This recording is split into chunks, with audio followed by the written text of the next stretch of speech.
요르고스 란티모스 감독의 영화 세 번째로 소개해드릴 작품은 킬링 디어입니다. 앞서 소개해드린 랍스터로부터 2년 뒤에 만들어진 영화고요. 랍스터에서 굉장히 매력적인 캐릭터로 등장한 콜린 페럴이 여기서도 여러 감정을 복합적으로 연기하는 남자 주인공 스티븐으로 등장을 합니다. 종교적인 해석이 굉장히 많은 작품인데요. 제가 무교이다 보니까 그딴 거 모르겠고 이 영화는 먼저 제 영혼을 팔아서라도 사랑하고 싶은 니콜 키드만이 스티븐의 아내로 등장을 합니다. 그리고 스티븐은 이제 외과 의사로서 그 캐릭터가 형성이 되는데요. 우연히 의료사고라고도 말할 수 없는 간단한 수술에서 환자가 사망을 하고 그 환자의 아들이 스티븐에게 접근을 해오면서 벌어지는 기이한 현상을 보여주고 있습니다.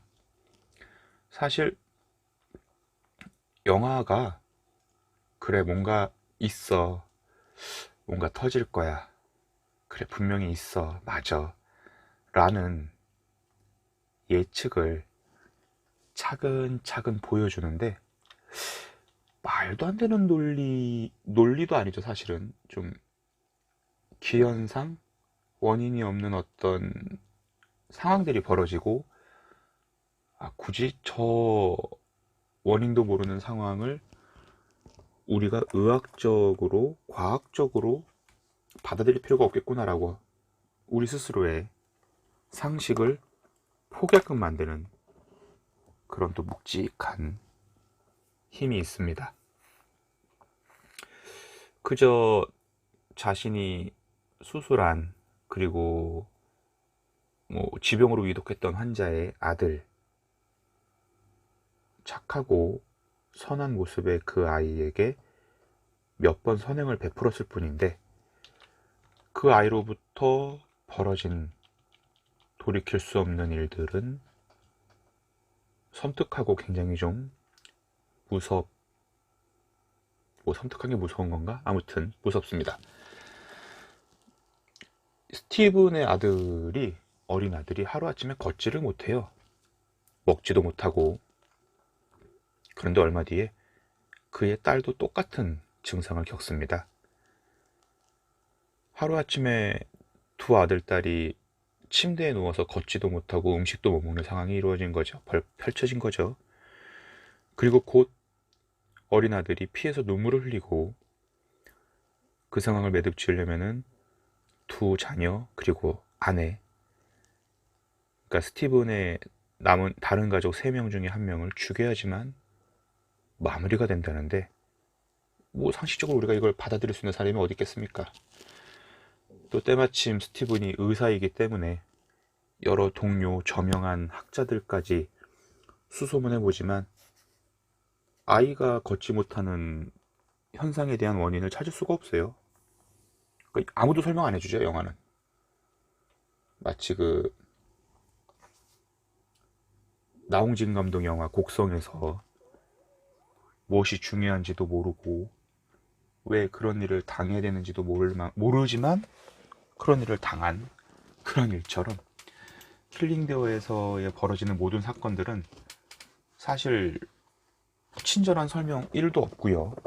그렇다고 또 이 환자의 아들로 나오는 이 마틴이 그렇게 또 막 이렇게 뭐라 그럴까, 이 복수를 위해서 오랫동안 준비를 했다거나 막 또 그런 것도 별로 없어요. 즉흥적으로 자기 엄마가 그러니까 스티븐이 자기 엄마와 애인이 되길 바라는 좀 치기 어린 느낌도 보여주고, 또 주인공의 딸과 약간의 썸도 타긴 하는데 도무지 이 아이가 이 가족에게 이 정도까지 해야 되나 싶을 정도의 조금 무리수가 넘치는 그런 설정들이 연이어집니다. 그런데 정말 놀라운 것은 그 믿기 힘든 전혀 과학적이지 않고 논리적이지 못한 일이 벌어지고 나니까 스티븐이 바뀐다는 거죠. 결국 그 환자의 아들 마틴, 그러니까 자신에게 이 저주를 쏟아부은 그 학생을 납치해서 자신의 집 지하실에 감금을 하고 고문을 합니다. 응당 이해는 가지만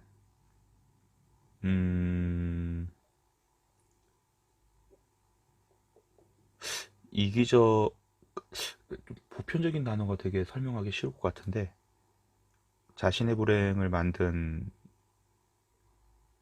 어떤 특정 대상 혹은 그 상황을 만들어낸 원인 제공자에게 복수심이 불타는 거죠. 물론 중간에 그의 아내가 그런 말도 해요. 저 아이를 죽인다고 달라질 것이 있는가? 왜냐면 이미 두 아이는 걷지 못하고 침대에 누워 있거든요. 그 순간적이 뭐냐? 프랭크 다라보트 감독이 만든 미스트라는 영화도 좀 생각이 났고요. 믿는 것과 그렇지 않은 것, 그리고 어떤 현상으로 벌어진 것과 그 벌어진 현상을 감당해야 되는 어떤 우리들의 목 혹은 우리들의 자세,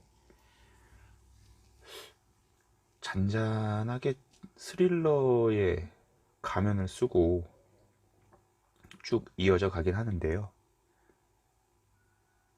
야, 이게 또 감독이 앞서 말한 보여준 송곳니와 더 랍스터와는 또 유사한 맥락으로 흐르고는 있지만 또 전혀 다른 결이 있구나라는 게 또 저는 느껴지더라고요.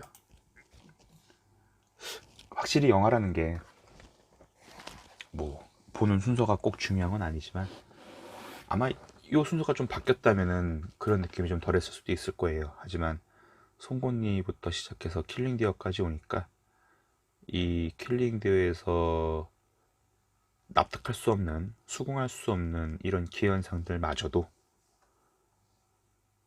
감독이 이 요르고스 란티모스 감독의 작품이니까라는 대전제로 또 소화가 되더라고요. 우리 나이트 샤말란 감독 영화의 특징들 있잖아요. 그런 느낌처럼 그러했지요. 그리고 맞다, 이 부분도 있었어. 송곳니 때도 그랬고 랍스터도 그랬고 킬링데이도 그런데 영화 속에서 이렇게 좀 약간 기괴한이라고 빠지는 말하기는 어렵지만 약간 기묘한 어떤 섹슈얼리티들의 설정들이 보여집니다. 송곳니 같은 경우는 두 부부가 헤드폰을 끼고 부부관계를 한다거나 아니면 야동을 같이 보면서 좀 굉장히 무미건조한 일상들을 보낸다는, 어찌 보면 지극히 현실적이면서도 누구에게나 보일 수 있는 그런 부부만의 장면들이 나오는가 하면 더 랍스터에서는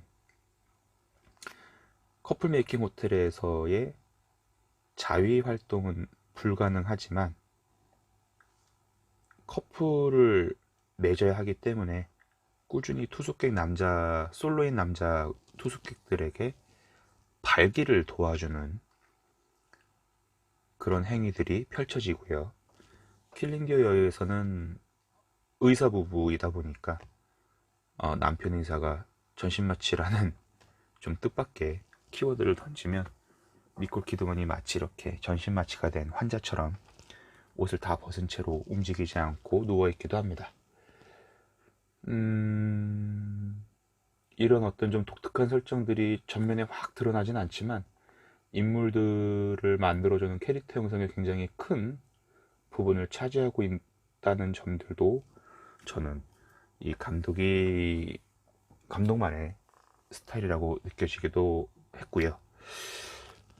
중요한 건 송곳니에서 밑도 끝도 없는 억압으로 일관된 부모들의 폭력, 그리고 더 랍스터에서는 반드시 사랑을 하거나 절대 사랑하면 안 된다라고 이분법적으로 나누는 어떤 사회의 기만이에요.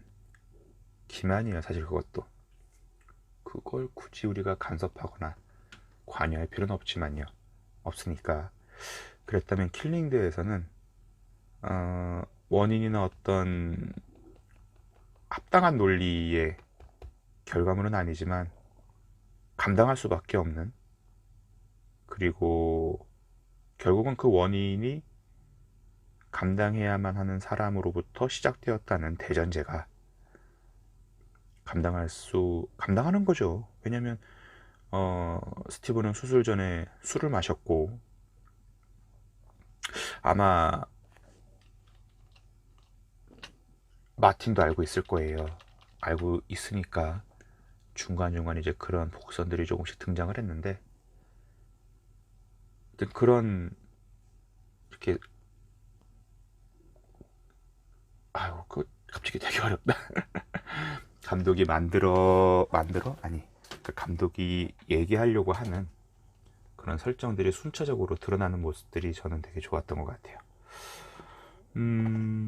조금 세련되고 조금 덜 무서운 우리 영화 곡성과도 같은 느낌, 그리고 더 랍스터의 포스터에서도 보였던 하얀색 배경에 그러나 또렷한 형상의 공백이 있다면, 이 킬링더의 포스터에서는 공백 안에 채워진 만큼 반전된, 그리고 전혀 다른 곳으로 시선을 향하는 새 인물의 흐름이 어떻게 펼쳐지는가라는 궁금증을 만들어주기도 합니다. 이제 요르고스 란티모스, 정말 근데 진짜 이름 어렵다. 얘 마지막 영화 이어서 소개해드리겠습니다.